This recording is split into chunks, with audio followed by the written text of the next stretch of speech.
28 fevral 2026-yil 1-11 soddalashtiring. Ko'rinishdagi misol kelgan. Demak, birinchi suratni ishlaydigan bo'lsak, demak, suratga umumiy mahraj bersak, qavsning ichida umumiy mahraj bizga x ko'paytirilgan y. Demak, bunga y, bunga x, bunga hech nima kerak emas. Demak, surati x qo'shilgan y qo'shilgan 1 ko'rinishda keladi.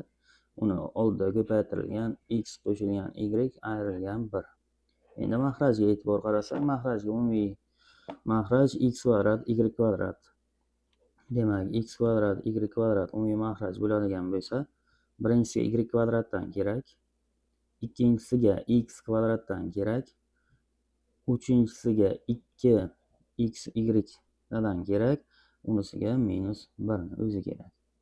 Ana endi suratga ana bu yerda x plus y va ana bu yerdagi x plus y ga qavs qo'yadigan bo'lsak, demak bu birinchi son qo'shilgan ikkinchi son va birinchi son qo'shilgan ayrilgan ikkinchi son formuladan x plus y ning kvadrati ayrilgan 1 taqsimda x ko'paygan y ko'rinishiga keladi.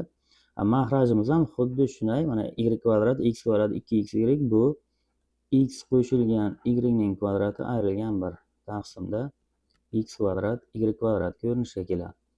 Ana endi kasrimiz teskari bo'lsa, x plus y kvadrat minus 1 lar qisqarib ketadi. X kvadrat y kvadrat taqsimda xy, bu demak x ko'paytirilgan y ko'rinishiga keladi. 11-misolimizda to'g'ri javob A.